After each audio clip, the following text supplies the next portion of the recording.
Assalamualaikum warahmatullahi wabarakatuh. Waalaikumsalam warahmatullahi wabarakatuh. Alhamdulillahirabbil alamin wassalatu wassalamu ala asrofil anbiya'i wal mursalin wa ala alihi washabihi ajmain. Sebelumnya yang kami hormati Bapak Wakil Kepala Sekolah UPTD SMP Negeri 1 Setiajanji dan yang saya hormati Bapak Ibu Guru UPTD SMP Negeri 1 Setiajanji.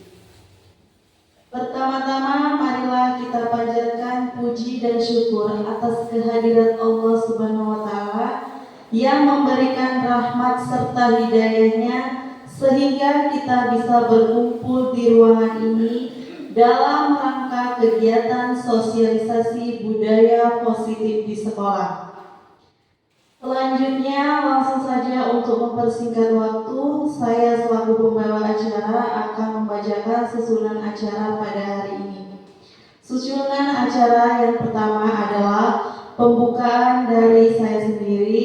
Susunan acara yang kedua, arahan dari Wakil Kepala Sekolah. Susunan acara yang ketiga adalah sosialisasi budaya positif yang akan disampaikan oleh Ibu Dewi Handayani SPD.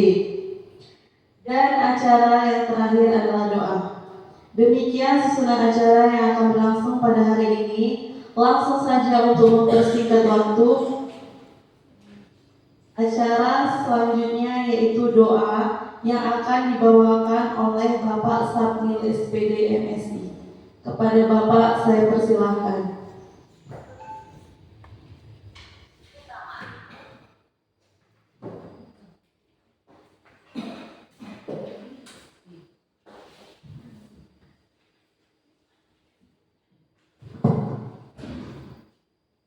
Assalamualaikum warahmatullahi wabarakatuh. Untuk mengambil berkah dari kegiatan kita ini, mari kita bersama-sama membacakan doa. Doa dipimpin secara Islam. Auzubillahi minasyaitonirrajim. Bismillahirrahmanirrahim. Alhamdulillahirabbil alamin. Wassalatu wassalamu ala asrofil anbiya'i wal mursalin wa ala alihi wa sahbihi ajmain. Allah ya Allah, pada hari ini kami melaksanakan kegiatan di mana kegiatan ini merupakan kegiatan untuk guru penggerak. Maka dari itu ya Allah, berikanlah kepada kami ilmu yang bermanfaat. Jadikanlah kegiatan ini kegiatan yang Engkau ridhoi. Ya Allah, Tuhan yang Maha Pengasih dan Maha Penyayang, berikanlah kasih sayang-Mu kepada kami dalam mengikuti kegiatan ini sehingga kami nanti dapat mendapatkan ilmu yang akan diberikan oleh narasumber nantinya. Allahumma ya Allah yang Maha Pengampun, ampunilah dosa kami, dosa kedua orang tua kami, dosa para guru-guru kami. Sayangilah mereka seperti mereka menyayangi kami waktu kecil. Rabbana zalamna anfusana wa illam taghfir lana wa tarhamna lanakunanna minal khasirin. Rabbana atina fid dunya hasanah wa fil akhirati hasanah wa qina azabannar. Subhana rabbika rabbil izzati amma yasifun wa salamun alal mursalin walhamdulillahi rabbil alamin. Assalamualaikum warahmatullahi wabarakatuh.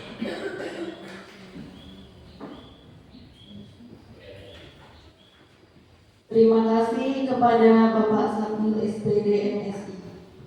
Baik, acara selanjutnya adalah arahan dari Wakil Kepala Sekolah UPTD SMP Negeri 1 Setiajanji yang akan dibawakan oleh Bapak Suyanto SPD MSI. Kepada Bapak Suyanto saya persilakan. Bismillahirrahmanirrahim. Assalamualaikum warahmatullahi wabarakatuh. Selamat siang dan salam sejahtera bagi kita semuanya. Sekali tentu puji syukur kita kepada Allah Subhanahu wa taala, Tuhan yang Maha Esa, karena atas limpahan rahmat dan karunia-Nya kita masih dapat bersama-sama hadir di ruangan yang berbahagia ini dalam kegiatan diseminasi tentang budaya positif di sekolah. Namun sebelumnya tentu sebagai pengantar nih, bisa terlebih dahulu, yaitu di mana dalam implementasi kurikulum Merdeka yang sudah diluncurkan oleh pemerintah dan kita sudah hampir 2 tahun, tepatnya kelas 7 dan kelas 8 sudah kita terapkan dengan konsep mandiri berubah. Nah, jadi dalam substansinya di sini menuntut kita sebagai pendidik juga tenaga kependidikan di Satuan Kerja BPTD SMP Negeri 1 Derajat ini untuk mau dan tidak mau kita harus merubah paradigma, yaitu perubahan paradigma. Salah satunya adalah bagaimana kita bisa melakukan pembelajaran itu yang berpusat pada murid. Jadi implementasi kurikulum Merdeka itu adalah murid dan murid. Nah, salah satu bentuk perubahan paradigma itu yang nanti akan diuraikan oleh narasumber kita, yaitu tentang budaya positif di sekolah. Dan di sini merupakan hal yang cukup penting sebetulnya, merupakan hal yang sangat urgent bagi kita sebagai pendidik, bagaimana menyikapi situasi, sikap yang ditimbulkan oleh anak-anak sehingga kita bisa mengarahkan dan mengajak anak itu untuk mentaati peraturan dengan berbagai pendekatan. Karena satu kalimat untuk membangun kesadaran itu kan tidak hanya bisa kita lakukan dengan hukuman. Hukuman itu belum tentu membuat seorang anak akan mentaati aturan. Tapi di sini perlu suatu pendekatan dan perlu suatu ajakan bagaimana kita bisa mengenalkan anak itu pada satu keyakinan. Itu yang pertama. Kemudian yang kedua, berbicara masalah aturan. Ini harus ada, bisa kita membuat suatu perbedaan antara aturan dan keyakinan. Mungkin kalau selama ini kita pada umumnya ya masih menekankan anak-anak untuk mentaati aturan, tapi belum kita kenalkan apa keyakinan-keyakinan, apa nilai-nilai terkandung dalam aturan tersebut. Jadi mari kita ajak nanti anak-anak untuk lebih mengenal suatu keyakinan, sehingga dengan keyakinan bisa membuat satu pendekatan bagi anak kita nantinya untuk dapat mentaati aturan yang kita tetapkan, dan semua itu nanti akan menciptakan satu budaya yang positif, dan sekolah itu merupakan tempat yang menyenangkan bagi mereka atau sebuah taman bagi mereka, sehingga mereka berada di sekolah itu adalah sesuatu yang sangat menyenangkan. Nah, jadi harapan kita semuanya dengan adanya kegiatan diseminasi ini bisa menambah wawasan kita dan bisa kita mengimplementasikan bagaimana untuk mewujudkan kurikulum Merdeka itu dengan sebaik-baiknya. Dan yang terakhir, ini merupakan suatu kegiatan yang menuntut kita untuk mari kita berpikir berdasarkan aset. Jangan kita berpikir berdasarkan masalah, tapi kita berpikir berdasarkan aset. Aset yang ada di tempat kita ini baik sumber daya manusia, aset sarana dan prasarana, aset lingkungan. Mari kita gerakkan semua itu untuk mendukung pendidikan yang kita laksanakan. Dan satu-satunya adalah forum berbagi. Dan di sini narasumber kita yaitu Ibu Dewi Handayani SPD ini kan sesuatu yang aset sebetulnya di sekolah ini. Di samping Ibu itu aktif dalam kegiatan program pendidikan guru penggerak, sebagai pengajar praktik, sebagai fasilitator nasional. Ini aset yang bisa kita gunakan untuk kegiatan kolaborasi sehingga tercipta satu perubahan. Walaupun perubahan itu kecil, kalau kita lakukan secara bersama-sama mungkin hasilnya akan menjadi luar biasa. Mungkin demikian saja, mari sama-sama kita ikuti apa yang disampaikan oleh narasumber kita.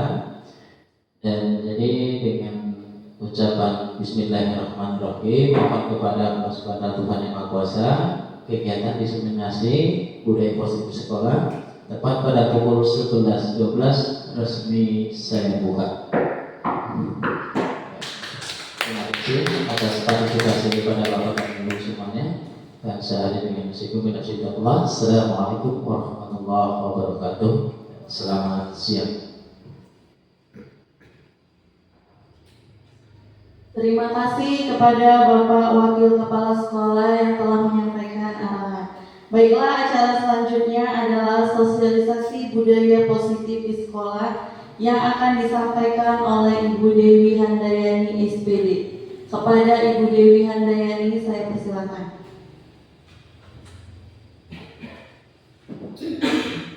Bismillahirrahmanirrahim. Terima kasih kepada moderator yang telah memberikan kesempatan kepada saya untuk bisa berbagi praktik baik di sekolah kita. Kemudian juga terima kasih banyak juga kepada Bapak Kepala Sekolah atau yang mewakili yang telah memfasilitasi untuk saya bisa berbagi praktik baik bersama teman-teman di sekolah ini. Assalamualaikum warahmatullahi wabarakatuh. Yang saya hormati Bapak Kepala Sekolah yang sekarang diwakili oleh Bapak Wakil Kepala Sekolah Bapak Suyanto. Kemudian yang saya hormati Bapak Ibu rekan-rekan sekalian yang telah hadir di ruangan ini untuk bisa bersama-sama berkolaborasi nantinya untuk mengadakan perubahan di sekolah kita ini. Pertama sekali puji syukur kita kepada Tuhan Yang Maha Esa, maka sama-sama kita panjatkan karena berkat rahmat dan karunia-Nya juga lah kita bisa berkumpul di ruangan ini untuk sama-sama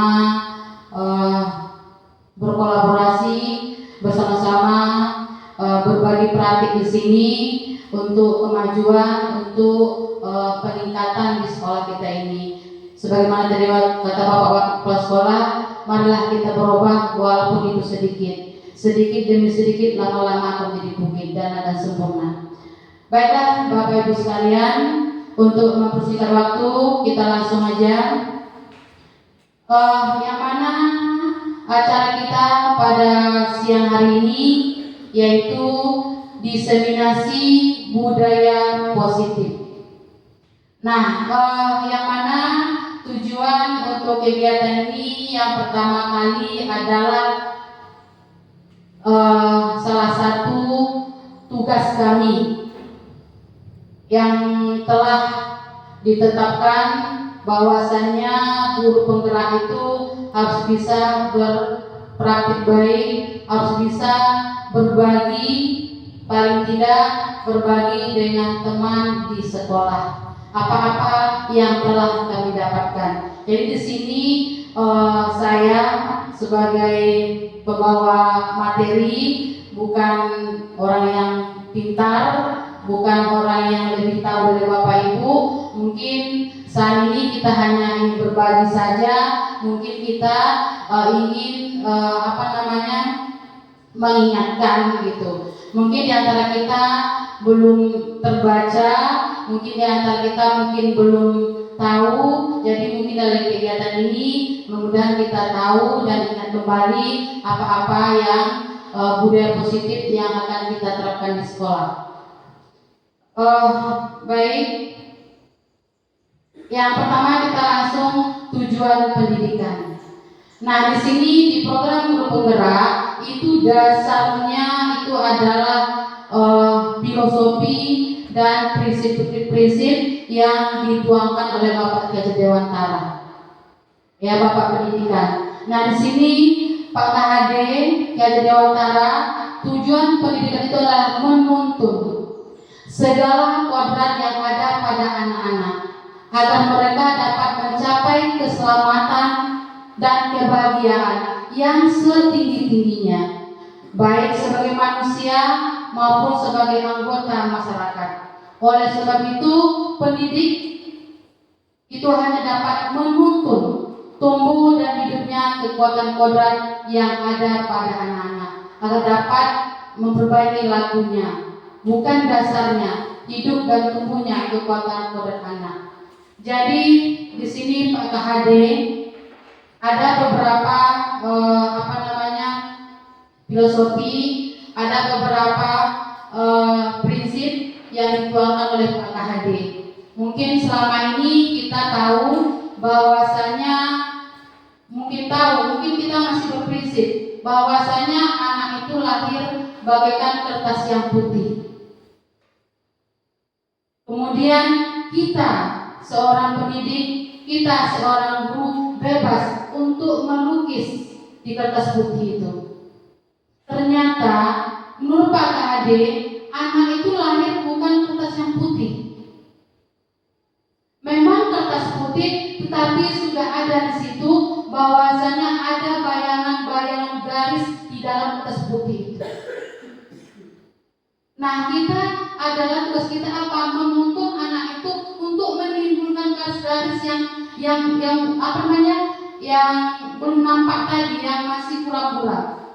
Nah, kenapa begitu? Anak ini dilahirkan, kita lahir itu udah membawa kodrat kita masing-masing. Seorang anak dilahirkan udah punya kodrat, dia udah punya bakat dan minat tersendiri. Masing-masing anak itu punya keunikan, masing-masing kita itu udah punya kodrat lahir. Itu ada bayangan tadi, garis-garis, ada garis bayangan di kertas putih tersebut. Nah, kita tinggal menuntun anak itu untuk memunculkan bakat dan minat kodratnya tadi. Dengan cara apa? Dengan cara menuntun. Mari kita tuntun anak itu untuk mencapai kodratnya. Nah, kemudian di sini Pak Kadi juga istilahnya untuk menuntun itu kita pakai tiga trik, 3 cara. Itu diartikannya dalam bahasa Jawa. Yang pertama Ingarso, Suntolodo, Ingarso, Manunggarso, dan Tuturi Handayani. Ya, jadi ada 3 trik di situ. Nah, yang pertama apa? Yang pertama itu Ingarso, Suntulodo. Nah, itu kita itu di depan memberi contoh. Kemudian sekali lagi Ingarso, Ingmadia, Manunggarso. Kita itu di tengah. Di tengah itu apa? Kita cuma support situ, bersemangat. Yang terakhir untuk Tuturi Handayani, kita di belakang mendorong. Ayo nak, kamu bisa. Nah, itulah trik-trik, itulah cara menuntun anak itu dengan 3 cara tersebut. Namun Pak Kade juga membilang, terakhir dia di pembelajaran Pak Kade ini, dia mengumpamakan kita ini adalah seorang petani. Coba dulu kita bayangkan, sekolah kita itu kita bayangkan itu adalah sebuah ladang, sebuah tanah, sebuah lahan. Kemudian guru-guru ini itu adalah petaninya. Anak-anak itulah bibit. Nah, bibit ini kan tak sama. Itu makanya yang pertama kali anak-anak itu masuk ke ladang kita, masuk ke sekolah kita pakai asesmen yang diagnostik. Itu untuk menentukan bibit tadi. Oh, ini bibit jagung. Oh, ini bibitnya padi. Oh, ini pisang. Untuk itu. Jadi setelah kita mengetahui bahwasanya bibit itu ini tumpuannya, kita kan enak. Sebagai petani kan enak untuk mengolahnya. Itu kan enak untuk merawatnya. Supaya apa? Kenapa dikelompokkan orang itu? Supaya kita tidak salah untuk merawatnya. Ya, jangan nanti kalau misalnya ini ada padi, kita rawat dengan cara jagung, itu udah salah. Itu makanya anak-anak itu gak berhasil. Ya, jadi itulah beberapa prinsip yang dituangkan oleh Pak KHD Dewantara, Bapak Pendidikan kita. Jadi kita segala kodrat yang ada pada anak. Jadi kita harus yakin dan percaya bahwasanya anak itu lahir udah punya kodratnya masing-masing. Jadi kita nggak bisa memaksakan. Kau harus pintar bahasa Inggris ya enggak. Kau harus pintar matematika ya jangan. Nah, kita harus baca kemana anak itu, apa bakat dan minatnya. Ya, lanjut. Nah, kemudian ini tadi tujuan kegiatan kita yaitu salah satu tugas kami CGP atau guru penggerak, yang mana kami ini adalah transformasi agen perubahan untuk di dunia pendidikan. Jadi kami terlibat di guru penggerak ini memang diwajibkan untuk saling berbagi praktik baik, berbagi sesuatu yang kami dapat. Ya, akhirnya kalau kami nggak berbagi, biarpun sedikit, ya ada itu dalam bahasa Arabnya kurang apa bahasanya itu berbagilah kamu biarpun sebesar biji sarah gitu. Jadi biarpun sedikit, ya kami memang harus berbagi. Mudah-mudahan bisa berubah di sekolah kita ini. Ya, nah kemudian ini dia budaya positif. Budaya positif di sekolah, jadi ini adalah nilai dan kebiasaan di sekolah yang berpihak pada murid agar mereka dapat berkembang menjadi pribadi yang kritis, penuh hormat dan bertanggung jawab sesuai dengan profil pelajar Pancasila. Jadi Bapak Ibu sekalian, kita udah 2 tahun mengadakan kurikulum merdeka di sekolah. Jadi yang namanya profil pelajar Pancasila itu kita udah harus tahu. Kenapa? Karena apapun namanya kegiatan, apapun yang namanya di sekolah ini, acuan kita adalah ke profil pelajar Pancasila.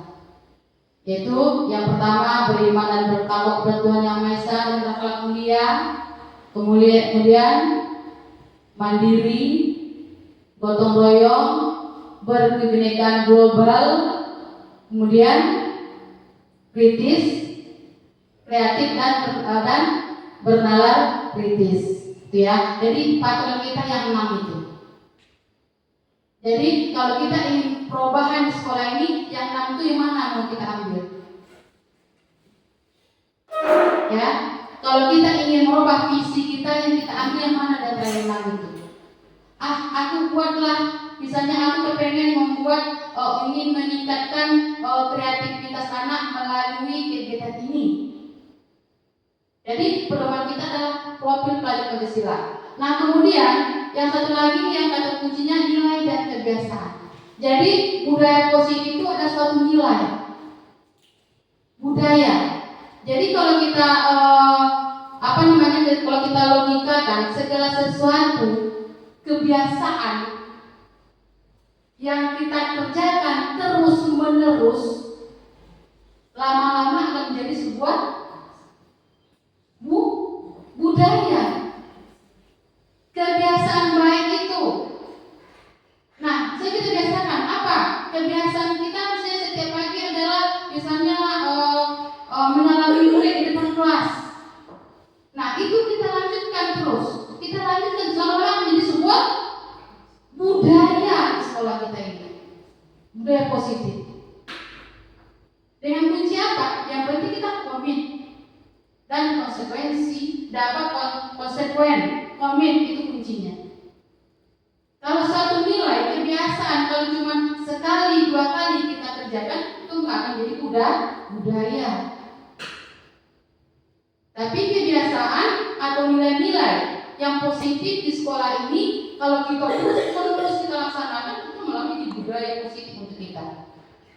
Ya, nah kemudian kalau berbicara tentang budaya positif, ya nilai dan kebiasaan yang berpihak kepada anak. Ya saya rasa selama ini udah adanya ya kan kita terapkan di sekolah kita ini. Menurut Bapak Ibu gimana? Udah ada nggak budaya positif yang kita terapkan di sekolah ini? Ya pasti ada lah. Dan kan Pak Wakasek, ya pasti ada lah. Mungkin lah di dunia pendidikan nggak ada budaya positif. Ya, yang kita terapkan. Contohnya apa? Ya upacara itu budaya positif ya Pak. Wakil ya. Budaya positif. Upacara setiap hari Senin itu budaya positif. Senang. Doa sebelum belajar itu budaya positif sebenarnya. Ya, nah itu dia kira-kira tentang budaya positif. Nah, sebenarnya banyak. Sebenarnya tentang budaya positif ini Pak Wakasek ini memang ini yang harus kita bahas ya Pak Wakasek ya. Ada 6 ya, kemudian perubahan paradigma selama ini bagaimana dan sekarang bagaimana, kemudian ada disiplin positif, kemudian kebutuhan manusia itu apa ya, kemudian ada motivasi perilaku manusia itu ada apa aja. Nah kemudian posisi kontrol itu, wah ini yang paling apa ini posisi kontrol kayak identitas dan sekretaris. Ini sebenarnya tujuan dari materi ini Pak Wakasek. Ya ini sebenarnya tujuan dari materi kita. Oke. Next. Nah, perubahan paradigma belajar. Ini poin yang pertama, ini bab yang pertama. Dalam membangun budaya positif di sekolah, positif di sekolah dapat menyediakan lingkungan yang positif. Yang positif yang mana? Yang aman, nyaman. Bapak Ibu pernah nggak bermimpi? Kadang-kadang bisa kita terlena, bagaimana ya sekolah ini jadi nyaman, aman, tentram. Itu dia. Jadi supaya apa? Supaya siswa kita itu bisa berpikir, bertindak, dan mencipta dengan merdeka, dengan mandiri, dan bertanggung jawab. Dan yang tidak kalah nantinya jadi yang paling penting di ini, disiplin sangat berkaitan dengan kontrol guru terhadap siswa.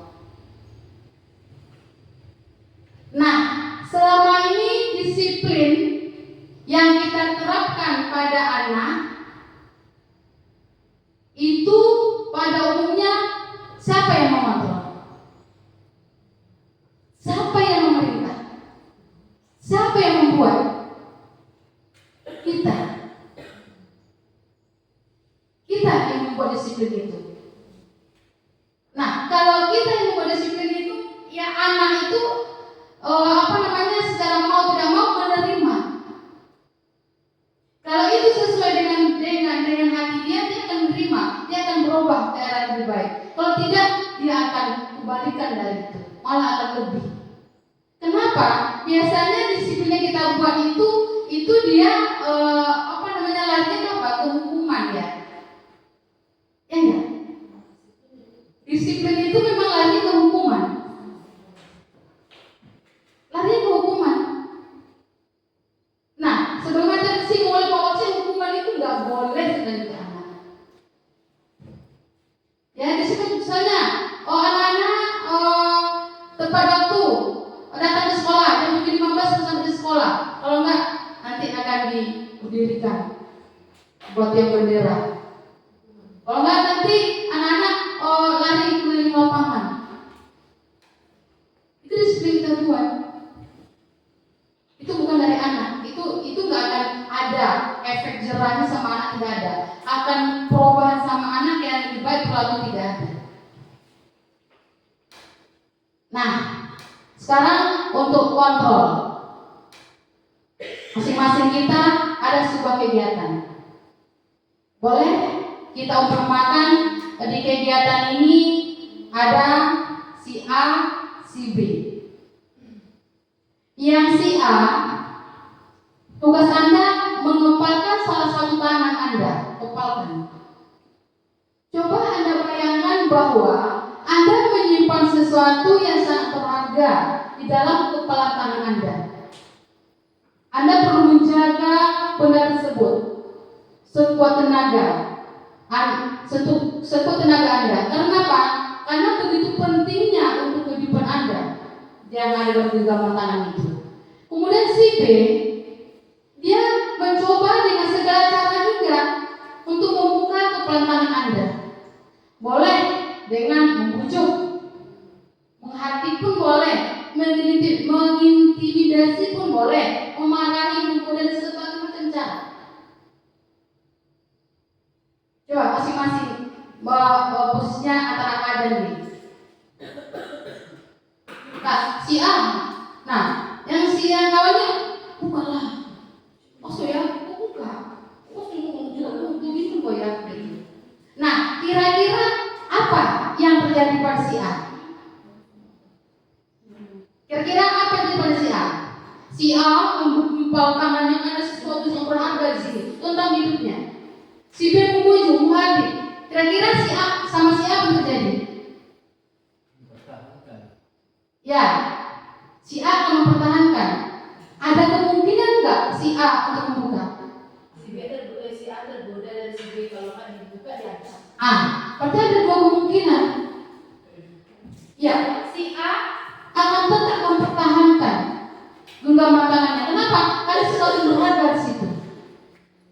Berarti si A nggak mau dikontrol oleh si B. Apapun caranya. Siapa yang mengontrol dia? Ya dirinya sendiri. Jangan. Itu berharga untuk kau. Dan kau buka. Nah, bagi yang kata Bu Dona tadi, dia membuka kata bagi ancaman. Itu kemungkinan juga ada.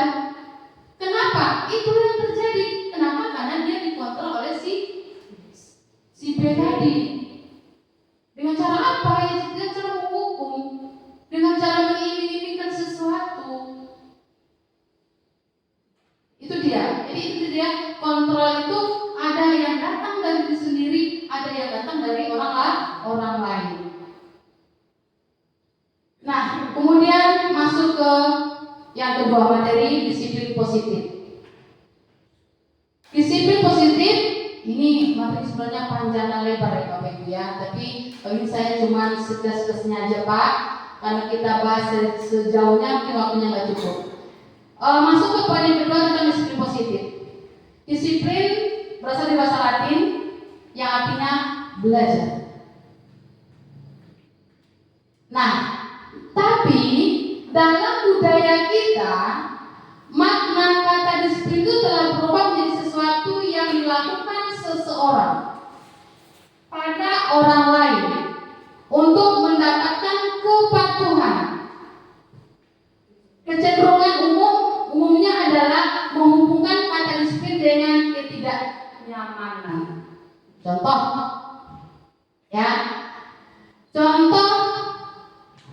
misalnya kita sering sama anak lah, saya sendiri lah.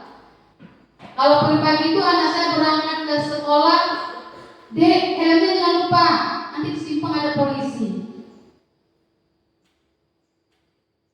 Nah, sebenarnya kan bukan itu, tapi apa yang kita bilang?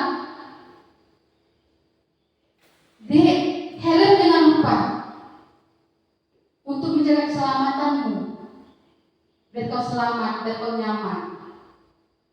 Nah, itulah makanya kenapa? Karena yang namanya Dek, bawa helm, di simpang ada polisi.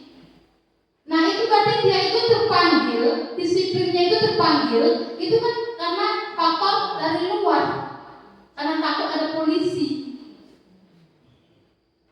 bukan dari diri dia. Tapi kalau misalnya Dek bawa helm, nanti biar Dek ini selamat dengan angin dari ini, itu kan dari dalam diri dia itu, untuk dirinya sendiri, bukan karena ada faktor dari luar, dari dalam, untuk keselamatan dia, untuk kenyamanan dia. Nah, kenapa? Terakhir sekarang ini kenapa jadi, makanya kita sekarang disiplin itu menjadi tidak nyaman kita. Kenapa? Karena kita lari kepada hukuman. Sebenarnya kita tidak nyaman dengan disiplin yang dibuat pemerintah, misalnya gitu kan. Sebenarnya yang dibuat pemerintah aturan-aturan, ada disiplin yang sudah diterapkan itu kan untuk kenyamanan. Tapi karena datangnya kepada dalam diri kita nggak nyaman. Itu dia. Oke. Jadi sebenarnya disiplin itu apa? Disiplin adalah kemampuan memerintah diri sendiri. Nah, itu dia. Jadi bukan karena sesuatu. Jadi disiplin itu adalah kemampuan memerintah diri sendiri dalam mengontrol dan menguasai diri untuk memilih tindakan yang mengacu pada nilai-nilai yang kita hargai dengan penuh tanggung jawab tanpa diperintah orang lain. Itu sebenarnya disiplin. Jadi selama ini yang kita terapkan bukan disiplin berarti, tetapi aturan, bukan disiplin. Ya, nilai-nilai yang kita hargai adalah nilai-nilai kebajikan, sifat positif manusia yang merupakan tujuan mulia yang ingin dicapai setiap individu. Jadi nilai kebajikan itulah yang tadi, untuk keselamatan, ya, untuk kesehatan dan sebagainya. Itulah nilai-nilai kebajikan. Ya. Kemudian yang tetap kita harus tidak boleh lari dalam profil pelajar Pancasila. Ya. Nah, sebelum kita lari ke pelajaran berikutnya, ini adalah kebutuhan dasar manusia. Kebutuhan dasar anak kita. Ternyata kita mempunyai 5 kebutuhan dasar. Jadi sebelum kita bertindak lebih jauh kepada anak, kita harus paham dulu dia itu termasuk atau dia ini memenuhi kebutuhan yang mana. Yang pertama, yang namanya manusia, yang namanya anak, kebutuhan untuk bertahan hidup. Yang kedua, kebutuhan cinta dan kasih sayang. Murid ingin diterima dan dihargai. Yang ketiga, kebutuhan penguasaan, yaitu kebutuhan pengakuan atas kemampuannya. Yang keempat, kebutuhan kebebasan, yaitu kebutuhan akan pilihan. Yang kelima, kebutuhan kesenangan, yaitu kebutuhan untuk merasa senang. Ya, jadi di antara kebutuhan dasar manusia, anak yang ada 5 ini, kira-kira Bapak Ibu udah terbayang nggak? Selama ini anak kita berbuat sesuatu kesalahan di sekolah ini, di antara yang 5 ini, yang dia menuntut yang mana sebenarnya? Di antara yang 5 ini, anak-anak kita yang banyak menuntut untuk memenuhi kebutuhan yang mana? Ya, Ibu Beka, Ibu Nita? Melima. Senangan.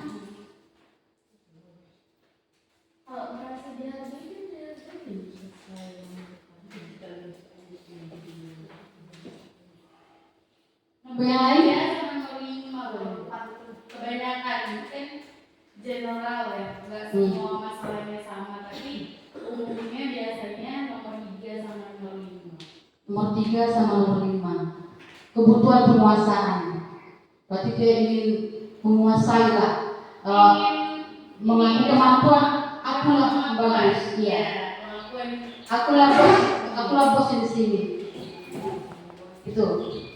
Nah, sebenarnya mungkin sebenarnya ini terjadinya sama sekolah kita sebenarnya. Ya, anak itu melakukan sesuatu, mungkin dia ingin bertahan hidup. Contohnya apa? Contohnya mungkin si A mengambil makanan si B. Untuk mempertahankan hidup dia, lapar dia. Mungkin dia nggak ada uang jajan, atau mungkin dia belinya di kantin, misalnya di Berlin ya. Iya, di kantin. Kenapa terjadi? Itu kan yang pertama. Dia nggak ada uang jajan dari rumahnya mungkin, tapi dia nggak lapar. Dia ingin bertahan hidup. Ya. Nah, oke, kita ambil contoh.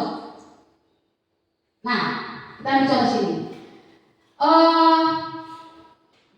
Ibu Riri kelas 5 sedang bingung menghadapi ulas salah satu murid di kelasnya bernama Anton. Beberapa anak telah datang mengadu dan mengeluh kepada ibunya bahwasanya Anton seringkali meminta bekal makan siang mereka dengan paksa. Contoh kasus misalnya. Nah, jika Anda menghadapi situasi seperti Ibu Riri, apa yang Anda lakukan? Berin?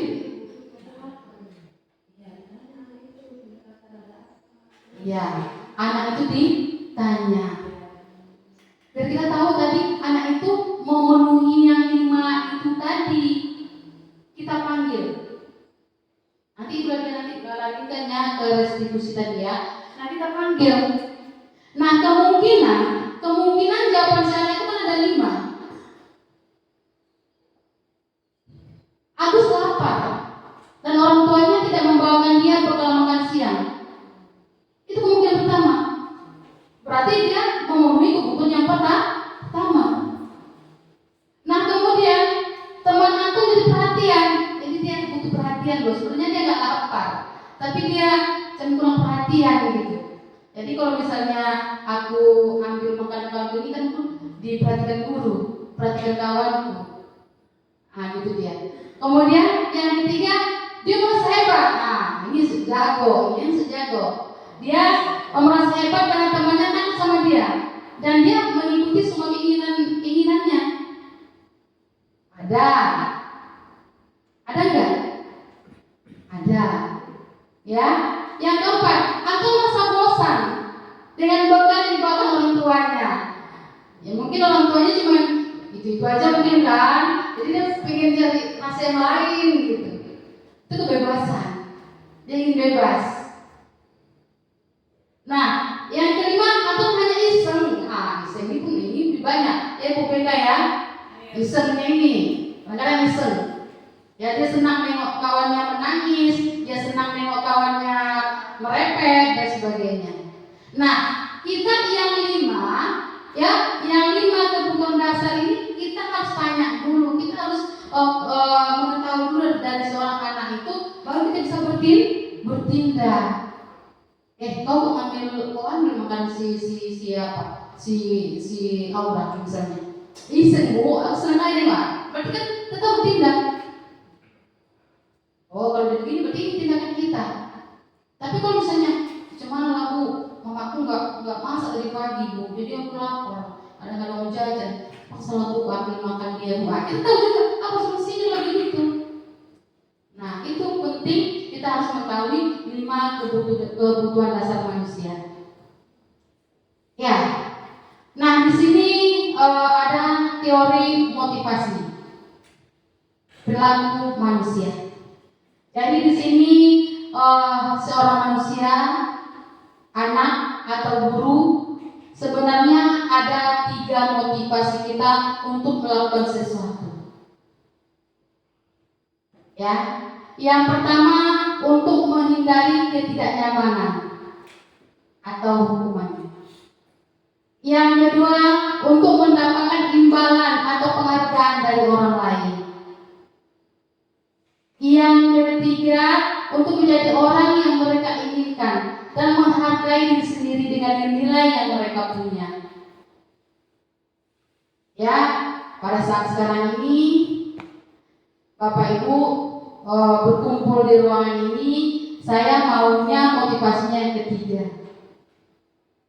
Ya, pasti yakin saya, karena Bapak Ibu yang mau berkumpul pada saat ini, yang mau berbagi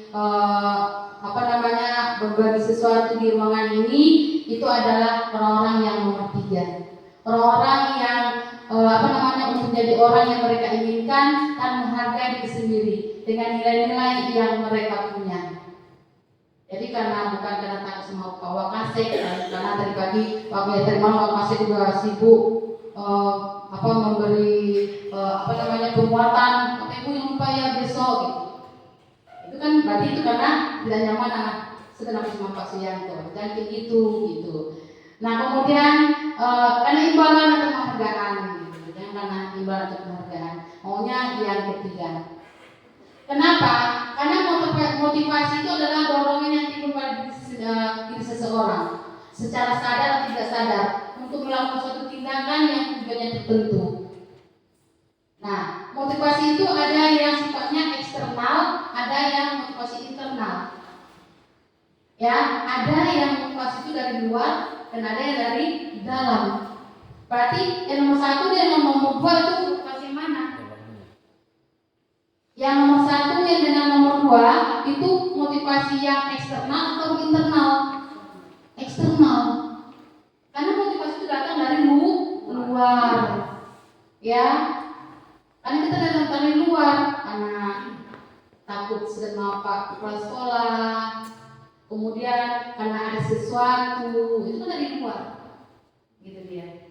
Jadi maunya motivasi itu yang internal, ya, yang datang dari dalam diri kita sendiri untuk menerapkan nilai-nilai yang positif. Kalau yang internal, murid melakukan kedisiplinan dikarenakan sadar akan nilai-nilai kebajikan dalam dirinya. Kalau yang eksternal itu murid melakukan kedisiplinan dikarenakan takut, menghindar dan hukuman atau penghargaan. Ya, jadi yang satu itu positif, jangan kita laksanakan yang berupa hukuman. Nah, yang sering itu yang masih sering kita lakukan poin 2 ya, kalau sama anak, ya enggak? Kalau sama anak kita masih menerapkan poin 2 enggak? Untuk mendapatkan imbalan atau penghargaan dari orang lain. Jadi anak-anak itu belajar, kenapa? Karena ingin dipuji misalnya, karena supaya dapat juara. Nanti kalau udah juara nanti ada hadiahnya dari sekolah. Nah, kita sendiri yang menciptakan imbalan di situ. Jadi sebenarnya motivasi memberikan imbalan kepada anak, pas dia menang kita kasih hadiah, pas dia juara kita kasih hadiah, pas dia melakukan sesuatu kita puji, itu sebenarnya nggak boleh. Ya, kenapa? Karena yang dipuji itu dia akan tergantung kepada pujian itu. Yang nggak dipuji apa? Dia merasa dihukum. Iyalah, itu aja dia dipuji, itu kan anak ibu, yang perlu juara aja lah yang dipuji, dia merasa dihukum. Ya, nah sekarang maunya itu dia yang ketiga. Anak itu dia itu belajar bagus bukan karena mengharapkan juara pada dia, bukan karena dapat pujian nanti bergurau.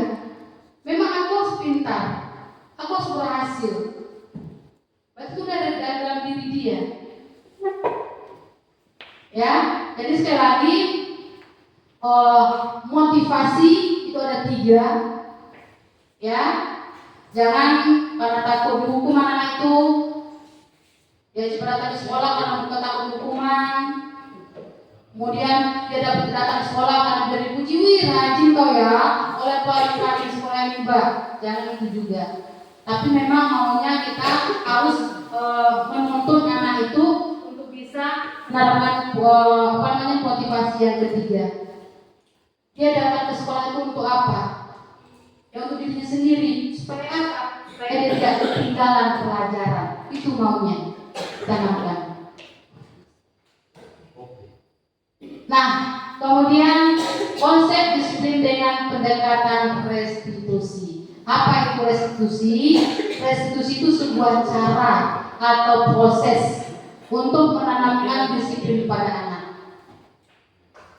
Jadi nanti kita disiplin itu kita hubungkan dengan restitusi. Kenapa? Karena restitusi itu adalah sebuah cara atau proses yang akan kita lakukan untuk menanamkan disiplin pada anak. Ya, ini dia restitusi. Adalah proses menciptakan kondisi bagi murid untuk memperbaiki kesalahannya.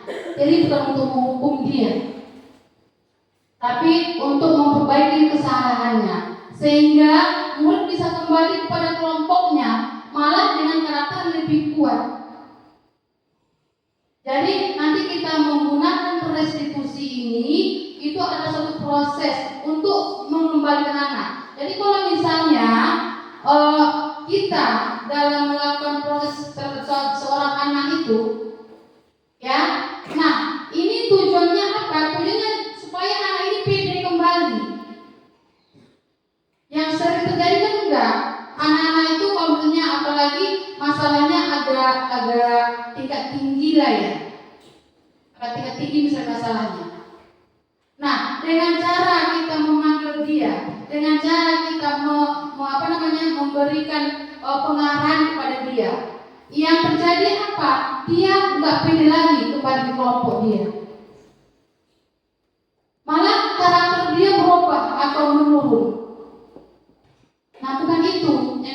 pendidikan.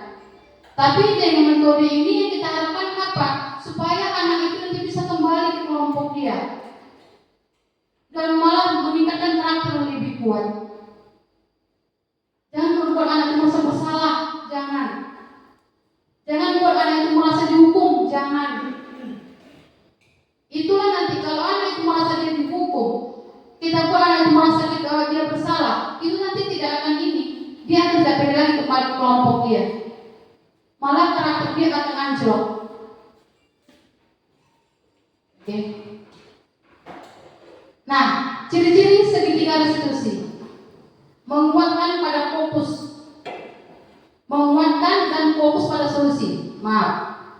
Menguatkan dan fokus pada solusi, bukan kepada permasalahan, kepada solusi. Fokus pada karakter, bukan tindakan. Ya, itu intinya. Dia fokus pada karakter, bukan tindakan. Nah, kemudian bukan menembus kesalahan, tapi belajar dari kesalahan. Dia salah, kemudian kita salahkan lagi. Jangan. Tetapi apa? Kita ajak dia belajar dari kesalahannya itu. Kemudian mencari kebutuhan dasar yang mendasari tindakan. Kita cari di mana ya penyelesaiannya, di mana ya solusinya, dan apa tindakannya. Kemudian dia itu tawaran, bukan paksaan. Ya, kita menyelesaikan masalah anak itu, dia itu merupakan tawaran. Bagaimana nak? Kalau ini kita buat, jangan, kau harus begini. Itu namanya paksaan. Tapi tawaran. Bagaimana nak? Kalau ini kita buat solusinya. Kalau ini beginilah dia, nanti beginilah kau. Kalau ini beginilah kau. Itu tawaran. Kemudian memperbaiki hubungan. Ya, jadi jangan nanti kita memberi solusi, tetapi memutus hubungan. Tapi harus memperbaiki hubungan.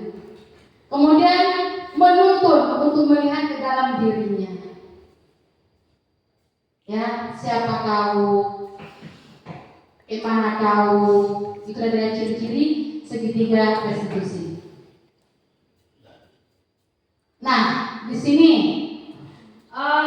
kira-kira apa perbedaan hukuman, konsekuensi, dan restitusi? Jadi kita udah dari tadi udah bicara tentang hukuman, ada yang namanya istilahnya konsekuensi, dan terakhir itu adalah restitusi. Nah, ini kita membedakan antara hukuman dengan konsekuensinya dulu. Ya. Nah, contoh kasus, murid datang terlambat. Kalau dia hukuman, yang kita lakukan apa? Murid disuruh berdiri di depan kelas, guru marah-marah kepada murid, kemudian murid disuruh menulis, saya tidak akan terlambat, datang lagi ke sekolah 100 kali. Itu hukuman. Biasanya hukuman ini gak ada kaitannya dengan permasalahan. Biasanya hukuman ini tidak ada kaitannya dengan permasalahan. Murid disuruh berdiri di depan kelas karena dia terlambat. Ada nggak hubungannya itu? Nggak ada. Ya. Nah, kemudian kalau konsekuensi dengan kasus yang sama, konsekuensi guru memberikan konsekuensi berada di dalam kelas selama jam istirahat berlangsung. Dia terlambat. Konsekuensinya apa? Oke, karena kau terlambat tadi, nanti jam istirahat kau jangan istirahat dulu ya. Kau kerjakan dulu apa yang tadi yang belum kau lakukan, yang belum kau dapat. Nah, itu kan ada hubungannya. Dia terlambat masuk kelas. Konsekuensinya apa? Jam istirahat yang belum keluar dia nulis dulu, dia mengerjakan dulu apa tadi terlambatnya yang dia belum dikerjakannya, pas dia terlambat tadi. Itu kan ada hubungannya. Tapi kalau mungkin ada terlambat, oh dia berlari ya, main lapangan ya, ada nggak keterkaitan itu? Enggak. Dan kemudian yang untuk konsekuensi yang kedua mungkin guru tegas dan murid menghormati peraturan. Ya, guru tegas dan murid menghormati peraturan. Ya kita ingatkan aja lagi. Nah, sebenarnya peraturan kita jam berapa datang ke sekolah? 7.15 Bu. Nah sekarang jam berapa? Jam sekian Bu. Jadi kau salah nggak? Kau melanggar peraturan nggak? Melanggar Bu. Jadi kedepannya gimana? Nah gitu. Nah restitusi bikinnya. Ya, guru menanyai keyakinan kelas yang telah disepakati. Nah makanya kalau nggak ada keyakinan kelas, bagaimana kita harus mengingatkan dia. Jadi kalau di setiap kelas sudah ada keyakinan kelas yang sudah kita buat bersama, nah kita bisa membalikkan dia. Kita ingatkan dia, kau ingat nggak dengan keyakinan kelas kita? Ingat Bu. Coba yang kau langgar sekarang yang mana? Keyakinan yang mana kau langgar? Datang pada waktu ke sekolah Bu. Nah dia tahu berarti. Gila nanti kita harus membuat keyakinan kelas. Nah inilah dia restitusi itu. Ya, guru menanyai keyakinan kelas yang telah disepakati dan guru membantu menyelesaikannya. Itu dia restitusi itu. Kok kenapa terlambat nak? Tadi bangunnya lama Bu. Kenapa bisa lama nak? Tadi aku main game di rumah sampai larut malam. Aku susah bangun pagi Bu. Jadi supaya ke depan kau nggak terlambat, apa yang kau bikin? Ah kita bertanya terus. Anak itu yang memberi jawaban. Ya aku nggak boleh bilang bila aku malam-malam biar aku bisa cepat tidur. Kan dia yang menemukan. Rumahnya restitusi. Lanjut. Nah, coba ini ada 11 permasalahan. Saya minta kepada Bapak Ibu sekalian ngecek. Ini yang mana yang hukuman, yang mana konsekuensi.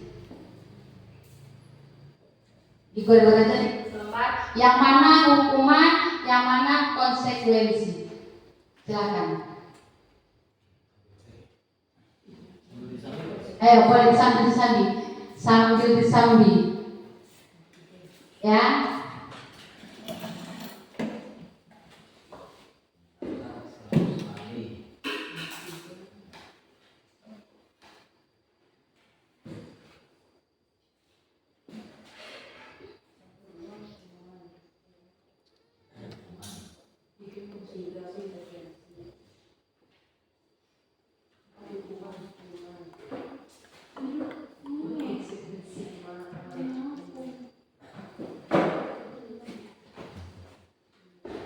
Coba ditandai nanti slide berikutnya jawabannya. Jadi coba tandai dari 1 K, yang 2 B gitu. Apa namanya? Ya H gitu. Nanti pas enggak?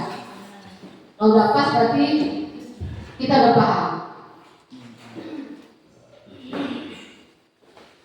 Pertanyaan nomor 1 H, yang kedua K. Jadi kita sesuaikan dengan jawaban.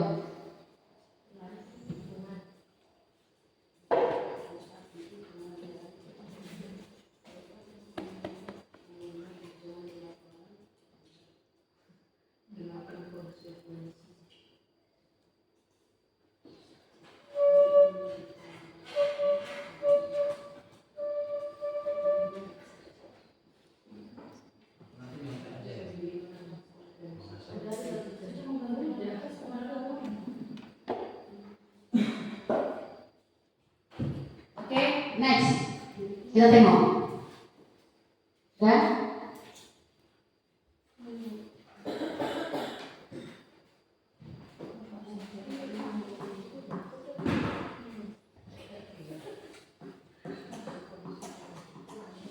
Coba ini. Ya. Mencatat 100 datang terlambat ke sekolah. Itu apa? Hukuman. Ya, hukuman. Gak ada manfaatnya sama anak. Gak ada keterkaitannya. Lari mengelilingi lapangan basket 2 kali karena terlambat hadir di sekolah. Hukuman. Membersihkan coretan yang dibuatnya di meja tulis. Iya. Itu ada hubungannya. Kenapa dia yang coret mejanya? Ya bersihkan lagi gitu. Konsekuensi. Murid diminta untuk push up 15 kali karena tidak menggunakan masker ke sekolah. Hukuman. Menggantikan kertas tugas teman yang telah dicoret-coret. Konsekuensi. Berjemur di lapangan basket jam 12 siang. Hukuman. Murid diminta bertelanjang kaki sepanjang hari karena tidak menggunakan sepatu warna hitam sesuai protokol sekolah.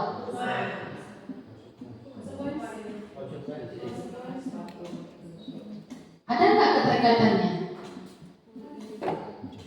Iya, itu konsekuensi. Karena apa? Karena kita udah punya peraturan memakai sepatu warna hitam. Gitu dia. Ya, jadi itu konsekuensi. Nomor 7, berdiri di depan kelas sambil mengangkat kaki satu. Hukuman. Membersihkan tumpahan air di meja tulis karena tersenggol. Konsekuensi. Kehilangan 10 menit jam istirahat untuk mengerjakan tugas dan terlambat. Konsekuensi. Duduk di bangku di pinggir lapangan pada jam istirahat, tidak diizinkan bermain oleh guru piket karena mencederai teman saat bermain di lapangan. Iya, konsekuensi. Keterkaitan ada. Ya, kemudian terlambat hadir di pembelajaran daring 15 menit dan diminta untuk tinggal 15 menit. Konsekuensi. Ya, oke, next. Terus. Ya, nah, sekarang kita masuk ke bagian yang sedikit lagi, restitusi posisi kontrol guru. Posisi kontrol guru. Ya, tadi kita udah dari awal mempelajari bahwasanya selama ini yang membuat hukuman atau yang mengontrol itu bukan dirimu sendiri, tetapi adalah guru. Iya kan? Ya enggak. Disiplin selama ini yang buat siapa? Apakah diri anak-anak itu sendiri atau kita? Ya, dari peraturan sekolah. Ya. Nah, sekarang kita harus paham ada 5 posisi kontrol guru yang sering kita lakukan dan ada 1 yang malah tidak pernah kita lakukan. Ini ada 5 posisi kontrol guru, tetapi ada poin yang kelima yang malah sama sekali nggak pernah kita lakukan, dan itu yang benar. Nah, yang pertama penghukum, yang kedua pembuat rasa bersalah, yang ketiga teman. Next, satu lagi Bayu. Yang keempat pemantau, yang kelima manajer. Ya, yang manalah posisi kontrol kita yang sering kita lakukan? Kalau saya, ibu tanya, mungkin yang yang 3. Makanya kalau misalnya ditanya sama saya, anak itu nggak ada masalah kalau sama saya. Karena posisi kontrol itu saya itu sama anak itu saya selama ini karena saya belum paham kali gitu tentang sesuatu yang baik, kontrol yang baik itu sama anak itu bagaimana? Itu teman. Ya, guru pada posisi ini tidak akan menyakiti murid. Ya jelas, namanya dia bukan teman. Namun akan tetap berupaya mengontrol murid melalui persuasi. Posisi teman pada guru bisa negatif atau positif. Ya, pasti. Positif di sini berupa hubungan baik yang terjalin antara guru dan murid. Ada nggak jadi posisi kontrol guru ini yang negatif? Ada ya kan? Ada. Itu misalnya di SMA sering terjadi itu ya. Nah sekarang yang positifnya itu adalah hubungan baik yang terjadi antara guru dan murid. Guru di posisi teman menggunakan hubungan baik dan humor untuk mempengaruhi seseorang. Ini nggak bagus. Kenapa? Anak akan tergantung kepada kita.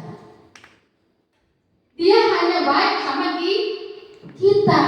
Makanya kadang-kadang si A itu sama aku Marcel belajar loh. Si A itu langsung ribut kali loh. Nah, aku kok enggak ya? Kenapa? Karena anak hanya berteman sama aku, sama lain tidak. Jadi ini posisi kontrol kita yang penghukum. Ini udah biasa, ya kan? Penghukum ini udah biasa ini. Itu udah banyak diterapkan ya. Menghukum bisa menggunakan hukuman fisik maupun verbal. Orang-orang yang menjalankan posisi hukum sentiasa mengatakan bahwa sekolah memerlukan sistem atau alat yang dapat lebih menekan dan mengulik lebih dalam lagi. Peraturan, ya. Nah, untuk rasa bersalah. Ini politik. Karena akhirnya ada keterkaitan antara teman dengan pembuat rasa bersalah. Kalau membuat rasa bersalah ini kita ke mana? Dan gitulah nak, kau boleh terlambat pas pelajaran ibu. Nanti ibu loh nak yang kena marah sama kepala sekolah. Nanti ibu loh nak kena tegur sama ibu piket. Nah, kita membuat anak itu merasa bersalah. Dan gitu loh kau, gak boleh gitu loh. Nah, salah masuk. Nah, itu dia kita membuat rasa bersalah sama anak. Taulah, itu hal yang sepele. Kalau sesuatu hal yang luar yang luar biasa, ya, merasa bersalah itu akan berkesan di hati anak dan payah hilang. Ya, oke, yang ketiga pemantau. Ini agak bagus pemantau. Ya, memantau berarti mengawasi. Pada saat kita mengawasi, kita bertanggung jawab atas perilaku orang-orang yang kita awasi. Posisi pemantau berdasarkan pada peraturan-peraturan dan konsekuensi. Dia yang memantau. Kok terlambat kau nak? Kau tahu nggak apa hukumannya? Apa konsekuensinya kalau kau terlambat? Tahu bu? Apa? Aku harus misalnya kalau datang terlambat itu bu, nanti aku nggak boleh keluar dari istirahat bu, karena aku itu mengimbangi atau menyimpal jam aku yang terlambat tadi. Ya, oke, kau paham? Oke, ibu tengok nanti ya, gimana dia yang kau lakukan? Aku mantau. Oke, bagus, kau udah tahu. Nanti ibu tengok kalau udah jauh ya, kau kerjakan kau enggak? Itu mantau. Nah, yang paling bagus yang mana? Kita adalah seorang manajer. Posisi kontrol yang diharapkan, posisi kontrol yang berpihak kepada murid itu adalah sebagai manajer. Seorang manajer adalah posisi di mana guru berbuat sesuatu bersama dengan murid, mempersilahkan murid mempertanggungjawabkan perilakunya, mendukung murid agar dapat menemukan solusi atau permasalahannya sendiri. Itu dia. Oke, itu 5 posisi kontrol kita. Next. Nah, contoh kasus. Murid tidak memakai atribut lengkap saat upacara bendera. Kemudian, kalau kita seorang penghukum, yang kita lakukan patuhi peraturan sekolah, berdiri di barisan lain.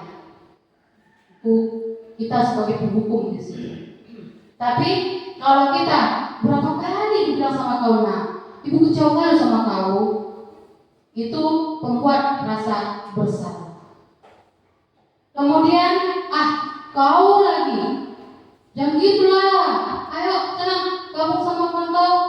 Untung aja itu teman. Kemudian kamu sudah melanggar peraturan sekolah, kamu tahu konsekuensinya. Nanti saya cek ya kerjaannya, apa yang harus kamu lakukan, itu pemantau. Kemudian manajer, apakah kamu tahu kesalahan kamu? Tahu Bu? Apa kira-kira pendapatmu tentang kesalahanmu ini? Saya harus begini Bu. Bagaimana cara memperbaiki kesalahan kamu nak? Aku nanti cepat datang Bu, bangun paginya cepat. Nah itu manajer. Kita hanya bertanya, apa kamu tahu kesalahan kamu nak? Tahu Bu. Apa kira-kira pendapatmu? Saya harus mematuhi keyakinan kelas kita Bu, atau keyakinan sekolah kita Bu. Bagaimana cara memperbaiki kesalahanmu? Itu kita hanya bertanya dan bertanya. Oke, next. Nah, ini dia di ujung pelajaran kita, membuat keyakinan kelas. Jadi inilah tujuan utama kita dalam pertemuan kali ini, terutama untuk kelas-kelas yang kelas 7 dan kelas 8, supaya kita bisa bertindak, supaya kita bisa mencari solusi. Ini harus ada di kelas kita masing-masing. Kenapa? Karena sesuatu yang akan kita kembalikan. Kau ingat dengan keyakinan kelas kita? Ingat Bu, keyakinan yang mana yang terlanggar? Nah itu dia. Makanya membuat keyakinan kelas ini harus bersama-sama dengan murid. Kalau kita yang membuat itu masih eksternal. Tapi kalau kita bersama, ya kita ikuti. Keyakinan kelas adalah nilai-nilai kebajikan atau prinsip-prinsip universal yang disepakati bersama secara universal, lepas dari perbedaan agama, suku, negara, dan bahasa. Nah, menurut si Bosen, suatu keyakinan akan lebih memotivasi seseorang dari dalam ya intrinsik. Seseorang akan lebih bersemangat untuk menjalankannya keyakinan daripada hanya sekedar mengikuti peraturan. Ya. Dan, nah, keyakinan kelas adalah sesuatu yang diyakini bersama, yang berawal dari penyatuan pikiran untuk menjadi nilai yang lebih untuk diikuti di kelas. Next. Nah, pertama, ya, yang kira-kira di sekolah di kelas kita ini peraturan apa yang kita buat? Peraturan dulu, ya boleh. Aturan apa yang kita buat ya supaya kita sekolah di kelas ini nyaman belajar, kemudian lingkungan kita bersih. Kita buat peraturan dulu apa? Kasih orang nanti untuk jangan mau sembarangan Bu, nggak boleh menamai orang tua Bu, nggak boleh mencari ibu dan sebagainya. Masih kata-katanya itu masih dia berkalimat negatif. Karena ada kata jangan dilarang, ya, jangan dilarang itu masih namanya kalimat negatif. Tapi keyakinan ini itu dia harus kalimat positif. Jadi caranya gimana? Nah peraturan itu, ayo, udah, masing-masing boleh tulis itu selembar. Apa yang mau kita inginkan? Apa yang mau kita buat peraturan sekolah di kelas ini? Supaya sekolah ini nyaman, tenang, dan tentram. Masing-masing buat. Oh nanti kita kelompokkan. Ini masih masuk kebersihan ini. Jangan buang sampah di sembarangan.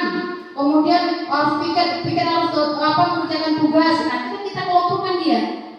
Oh ini bagian untuk kebersihan. Kemudian nggak boleh menamai orang tua Bu, nggak boleh mencari kawan-kawan Bu, nggak boleh menyakiti kawan Bu. Oh ini bagian dari misalnya untuk itu lagi tuh. Kalau bagian itu untuk menghormati orang lain misalnya gitu. Nah kita kelompokkan, ya. Nah baru nanti peraturan itu itulah dia. Kalau kita jadikan dia ke kalimat positif, itulah dia keyakinan. Tapi kalau misalnya dia masih negatif, dia tidak boleh dilarang, itu masih peraturan masih ini. Nanti setelah kita robah dia. Tadi jangan nanti kita robah. Satu, ya menjaga kebersihan kelas. Nah kan itu prima positif. Nah itu kan dikembangkan. Yang menjaga kebersihan kelas itu maksudnya apa? Nggak boleh mau sampah sembarangan, tidak boleh yang pikir harus mengerjakan tugasnya.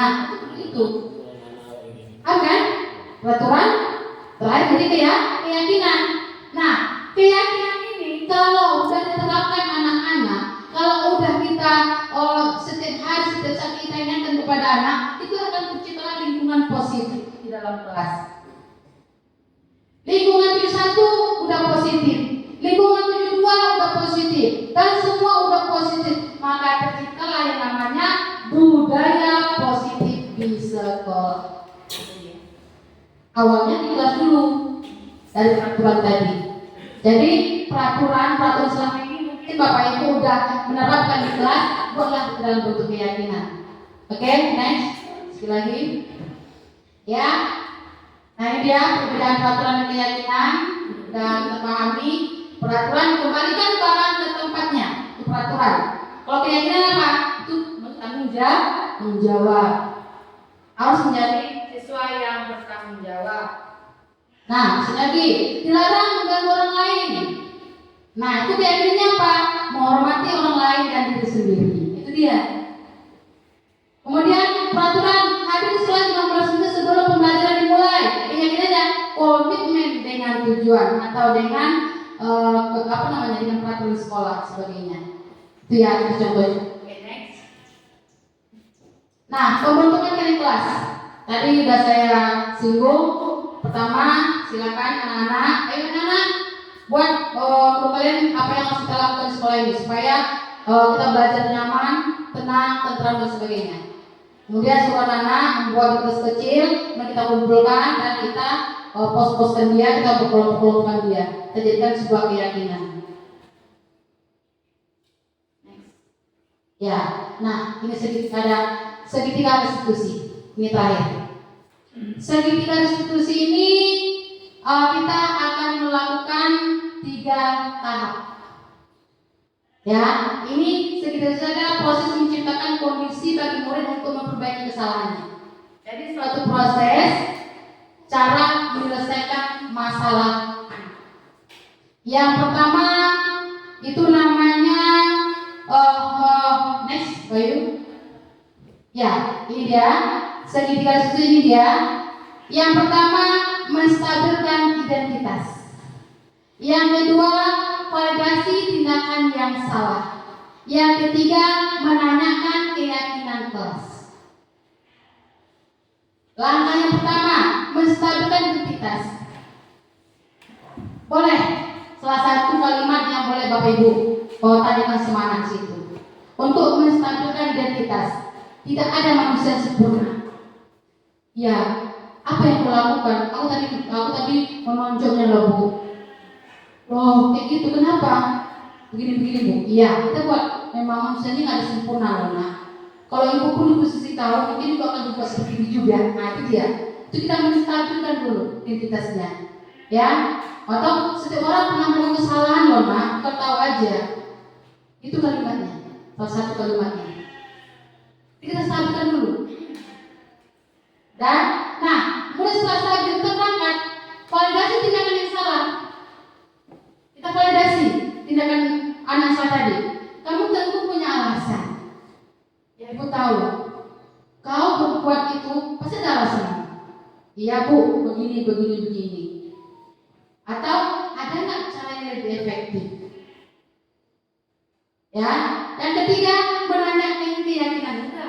Kita udah tahu, udah kita stabilkan identitasnya, udah kita validasi kesalahannya. Kita kembali ke keyakinan kelas. Nah, oke. Kau udah tahu apa kesalahanmu. Lakukan ini. Nah, sekarang kau ingat dengan keyakinan kelas kita. Ingat Bu, keyakinan kelas mana lah yang kau langgar. Nah, itu dia. Tidak menghargai orang lain Bu. Nah, bagus, kau udah tahu. Kau udah ingat dengan keyakinan kelas kita. Nah, sekarang bagaimana solusinya? Nah, itu dia. Solusinya adalah aku harus begini Bu, aku tidak boleh lagi mencari orang Bu, aku harus menghargai orang lain Bu. Itu datang dari dia. Oke, next. Ya, ini kira-kira kalimat-kalimat yang bisa kita pakai untuk 3 tahap tadi dalam memecahkan masalah. Tidak ada manusia yang sempurna loh nak. Saya juga pernah melakukan masalah seperti itu. Kita bisa menyelesaikan masalah ini, tenanglah gitu. Kemudian Bapak dan Ibu tertarik mencari siapa yang salah. Tidak tertarik mencari siapa yang salah, tapi Bapak Ibu ingin mencari solusi dari permasalahan ini. Ya, segitiga restitusi. Berarti ada 3 tahap yang kita lakukan. Dan ini boleh kita salah satu kalimat-kalimat yang bisa kita terapkan. Pas posisi menstabilkan identitas, ini boleh kalimatnya. Pada tindakan yang salah, itu kalimatnya. Next. Ya, ini untuk keyakinan kelas tadi. Bagian ketiga, ini kira-kira kalimatnya. Ya, ini salah satu yang sudah saya lakukan, cara menyelesaikan suatu permasalahan anak dengan metode restitusi. Next. Oke, jadi saya rasa itu aja Bapak Ibu. Jadi harapan kami di sini setelah pembelajaran hari ini, kami harap untuk khusus untuk kelas yang 78 yang udah pakai kurikulum merdeka bisalah membuat keyakinan kelas bersama demi kenyamanan dan ketenangan di kelas kita masing-masing.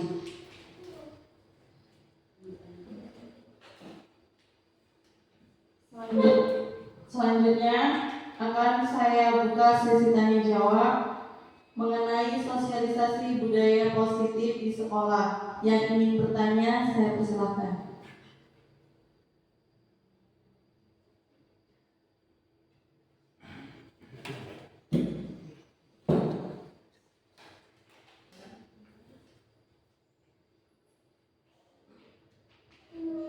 Oke, ada yang bertanya?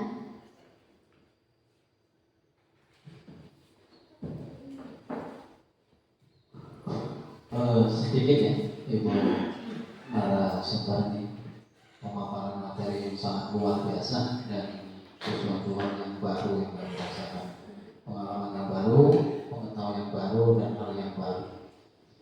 Nah, jadi saya tertarik sekali tentang antara hukuman, konsekuensi sampai kepada yang lain-lain tadi. Jadi yang ingin saya tanyakan begini, kadang kan siswa ini memiliki karakter, sifat yang berbeda-beda.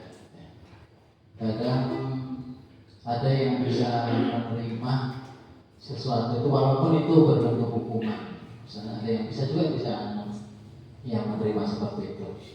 Dan ada kadang-kadang yang kita ajak untuk mencari solusi, tapi mereka itu sangat tertutup, sifatnya itu tertutup gitu. Artinya apa tawaran-tawaran yang kita berikan tidak ada respon sama anak tersebut. Nah, ini untuk penerapan tadi sampai ke segitiga restitusi sampai kepada apa tadi, itu kira-kira apa langkah-langkah yang perlu kita lakukan untuk menghadapi situasi yang seperti itu. Itu yang saya tanyakan. Terima kasih. Langsung ya, Ibu. Oke, pertanyaan yang komplit. Ya. Bagaimana kalau kita melakukan segitiga restitusi bersama anak, kemudian sang anak nggak ada respon, misalnya kita menawarkan, bagaimana lah solusinya ya, supaya kau nggak terlambat lagi, tapi anak itu diam, nggak ada respon. Nah, kembali kita ke tadi, ya mungkin yang perlu kita selidiki tadi adalah kebutuhan dasar anak tadi. Mungkin kenapa dia nggak respon? Karena kita belum paham tadi anak itu sebenarnya butuh apa. Jadi kita kalimat pemancing kita itu belum pas untuk dia. Dia terlambat datang ke sekolah itu kadang-kadang bukan dari rumah. Kadang-kadang anak itu terlambatnya kan memang sengaja. Udah datang nih, ruang tapi bermain di sana di parkir. Nah itu salah satunya kita kan belum tahu anak itu membutuhkan kebutuhan apa di situ. Kebutuhan mana yang dibutuhkan yang diperlukan di situ. Apakah dia di situ butuh perhatian? Apakah di situ dia butuh seorang penghargaan? Dia merasa dia Allah bos. Jadi saya rasa Pak di situ kita harus menelusuri dulu, harus memahami dulu kira-kira anak itu melakukan kesalahan itu untuk memenuhi kebutuhan dasar yang mana. Jadi kita bisa mengarahkan pertanyaan ke situ. Jadi saya rasa itu Pak. Oke.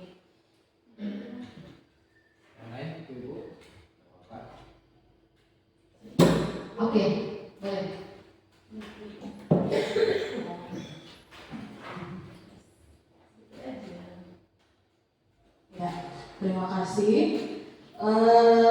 Tadi yang sudah dipaparkan oleh Ibu Dewi, bahwasanya konsekuensi yang harus kita berikan kepada siswa itu harus ada keterkaitannya dengan perilaku atau sikap yang telah dilakukan siswa. Nah, tadi ada dikasih beberapa contoh dari tindakan dan konsekuensi yang harus dilakukan.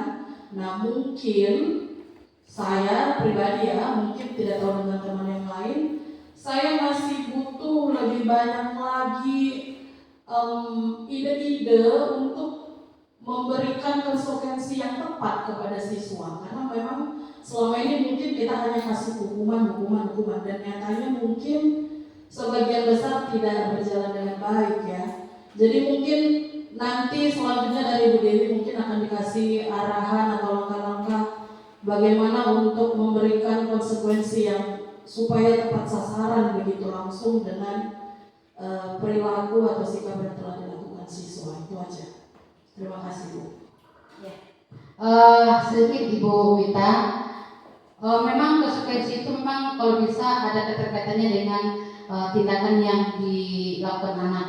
Misalnya seorang guru bahasa Inggris, misalnya Bu seorang guru bahasa Inggris, dan memang Ibu guru bahasa Inggris gitu.